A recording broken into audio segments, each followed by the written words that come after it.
Bismillahirrahmanirrahim. Assalamualaikum warahmatullahi wabarakatuh. Perkenalkan, nama saya Abdul Fitri Berlianto, mahasiswa PPL IAIN Salatiga tahun 2020, akan mengajar mata pelajaran Pendidikan Agama Islam dan Budi Pekerti di SMP Negeri 1 Banyudono.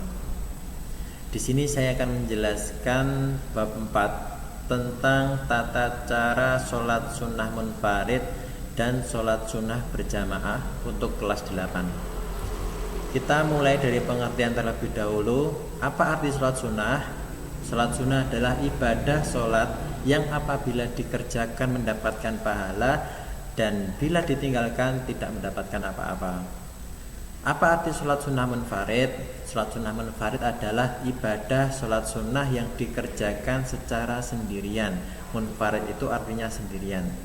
Kemudian apa arti sholat sunnah berjamaah? Sholat sunnah berjamaah adalah sholat sunnah yang dikerjakan secara bersama-sama atau berjamaah. Nah, selanjutnya macam-macam sholat sunnah munfarid. Ada 6. Yang pertama itu sholat sunnah duha, kemudian yang kedua sholat tahajud, kemudian sholat istikharah, yang keempat sholat tahiyatul masjid, yang kelima sholat rawatib, dan yang keenam adalah sholat tasbih. Saya jelaskan dari yang pertama, sholat duha. Sholat duha adalah sholat sunnah yang dikerjakan pada waktu duha atau pada waktu pagi hari. Dikerjakan waktu ketika matahari terbit hingga matahari di atas kepala kita atau menjelang sholat duhur. Nah, jumlah rakaat minimal itu ada 2 rakaat dan yang paling banyak itu biasanya ada 12 rakaat. Kalau pengen melakukan 4 rakaat atau 8 rakaat itu caranya dengan 2 rakaat salam, 2 rakaat salam. Tata cara sholat duha yang pertama itu harus dari niat terlebih dahulu. Niatnya yaitu usolli sunnatat duha ro'ataini lillahi ta'ala. Kalau nggak bisa bahasa Arabnya, niat dalam hati aja pakai bahasa Indonesia. Saya berniat melakukan sholat sunnah duha 2 rakaat karena Allah Ta'ala. Kemudian gerakan selanjutnya dan bacaannya itu sama seperti bacaan dan gerakan sholat pada umumnya. Ya, Al-Fatihah, surat pendek, ruku, iktidal, sujud, dan seterusnya. Nah, dianjurkan ketika habis membaca surat Al-Fatihah, surat pendek yang dibaca pada rakaat pertama yaitu surat Asy-Syams, wasyamsi wadhuhaha wal qamari idza talaha, dan seterusnya. Kemudian yang kedua adalah rakaat kedua itu surat Ad-Duha, wadduha walaili idza saja, dan seterusnya. Kalau belum bisa, di rakaat pertama itu diganti dengan Al-Kafirun, Qul ya ayyuhal kafirun. Yang rakaat kedua diganti dengan surat Al-Ikhlas. Kemudian 7 keutamaan sholat duha. Yang pertama, pahalanya seperti bersedekah, dicukupi kebutuhan hidupnya sama Allah, meraih keuntungan lebih cepat, mendapatkan ganjaran rumah di surga, mendapatkan pahala seperti haji dan umroh, kemudian menggugurkan dosa-dosa kita yang sengaja maupun tidak sengaja itu digugurkan sama Allah, kemudian dibuatkan pintu khusus di surga kelak. Mudah-mudahan sholat duha ini bisa kita kerjakan setiap hari karena ini amalan sunnah yang sangat dianjurkan oleh Nabi Muhammad SAW. Kemudian sholat tahajud. Sholat tahajud merupakan sholat yang dikerjakan setelah sholat isya dan harus sudah tidur. Nah, syaratnya harus sholat isya dulu dan kemudian harus sudah tidur. Nah, kemudian waktu pelaksanaan sholat tahajud paling utama dilakukan di sepertiga malam terakhir atau sekitar jam 3 dini hari. Kemudian dikerjakan paling sedikit 2 rakaat. Nah, setelah sholat tahajud itu hendaknya ditutup dengan sholat witir. Rakaatnya ganjil, boleh 1 rakaat, boleh 3 rakaat. Nah, dilakukan kalau mau melakukan banyak 4 rakaat atau 8 rakaat itu caranya 2 rakaat salam, 2 rakaat salam. Nah, tata caranya pertama seperti sholat duha harus sudah niat terlebih dahulu. Nah, niatnya usolli sunnatat tahajudi ro'ataini lillahi ta'ala. Kalau nggak bisa bahasa Arabnya dalam hati niatkan pakai bahasa Indonesia, saya berniat melaksanakan sholat sunnah tahajud 2 rakaat karena Allah Ta'ala. Kemudian bacaan dan gerakan sholat selanjutnya sama seperti bacaan dan gerakan sholat pada umumnya. Nah, itu yang ketiga, sholat istikharah. Sholat istikharah merupakan sholat sunnah 2 rakaat diiringi dengan doa dan dilaksanakan dengan tujuan untuk mendapatkan petunjuk dari Allah Subhanahu wa Ta'ala. Nah, sholat ini dikerjakan karena kita sedang bimbang, sedang ragu-ragu di antara 2 atau lebih pilihan. Nah, contoh ketika adik-adik besok lulus SMP mau ke SMA atau SMK atau MAN, nah ada 3 pilihan kan, bingung. Nah, adik-adik bisa melaksanakan sholat istikharah supaya Allah memberikan petunjuk kepada kita. Itu bisa dilaksanakan di kapan saja, pagi hari boleh, siang hari boleh, sore hari boleh. Namun dianjurkan di sepertiga malam terakhir seperti tadi sholat tahajud.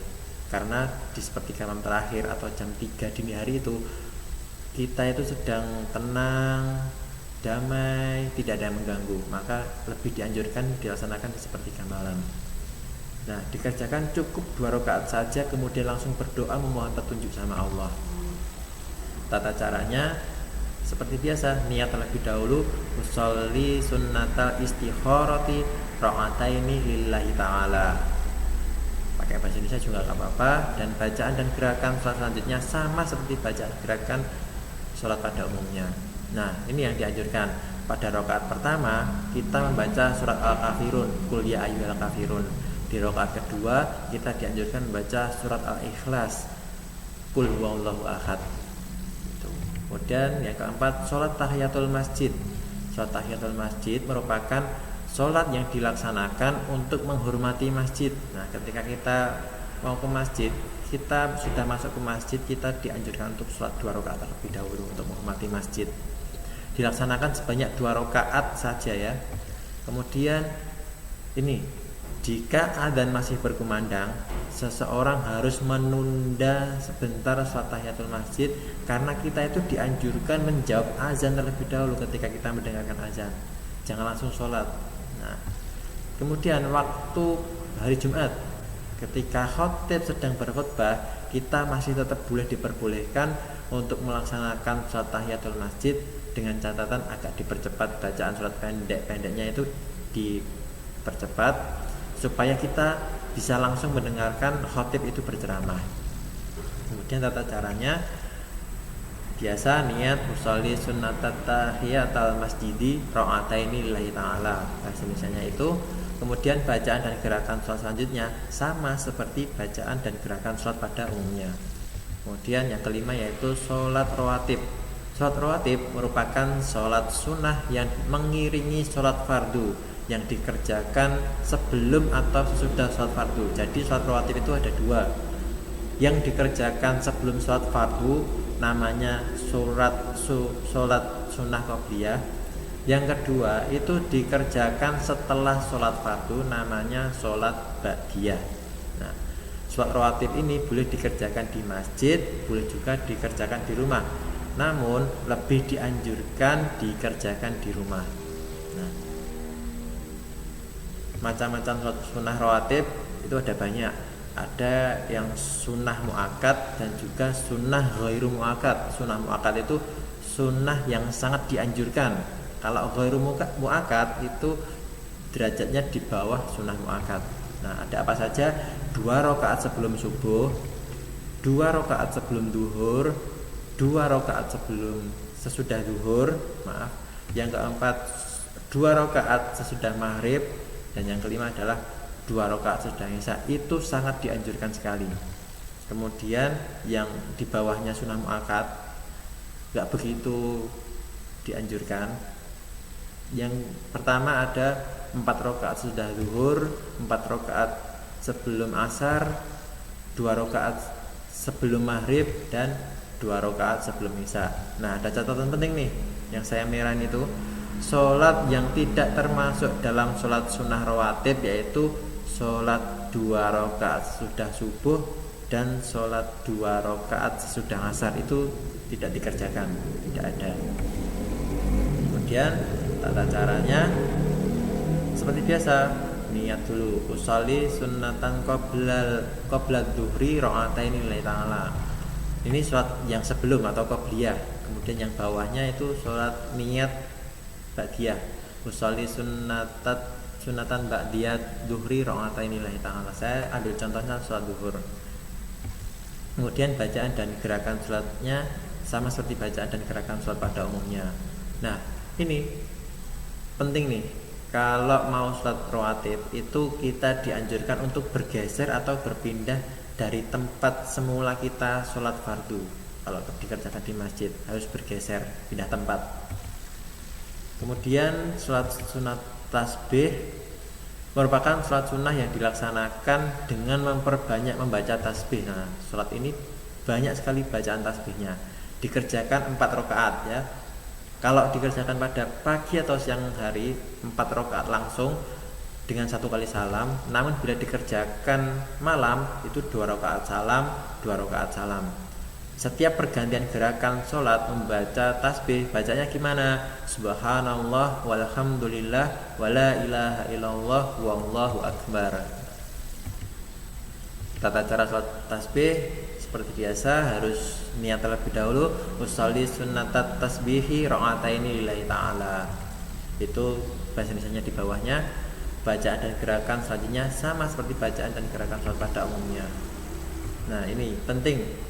Waktu pembacaan tasbih. Kapan saja kita membaca tasbih pada sholat tasbih? Yaitu yang pertama setelah membaca surat Al-Fatihah dan surat pendek sebelum rukuk. Sebelum rukuk kita membaca tasbih dulu sebanyak 15 kali. Nah, setelah baca bacaan rukuk jangan langsung i'tidal, tapi masih rukuk dulu membaca tasbih sebanyak 10 kali. Masih i'tidal juga begitu. Sebelum sujud membaca i'tidal dulu, kemudian habis membaca i'tidal kita membaca tasbih sebanyak 10 kali. Kemudian membaca bacaan sujud pertama itu juga 10 kali, duduk di antara 2 sujud 10 kali. Setelah membaca bacaan sujud kedua itu juga 10 kali. Setelah duduk istirahat sebelum berdiri. Nah, ketika mau sholat yang kedua atau rakaat kedua itu sebelum berdiri kita dianjurkan duduk terlebih dahulu. Seperti duduk di antara 2 sujud itu membaca tasbih 10 kali juga. Jadi totalnya ada 75 kali kita membaca tasbih itu dalam 1 rakaat. Nah, jika setiap rakaat membaca tasbih sebanyak 75 kali, maka sholat tasbih yang dikerjakan sebanyak 4 rakaat itu kita sudah membaca tasbih sebanyak 300 kali.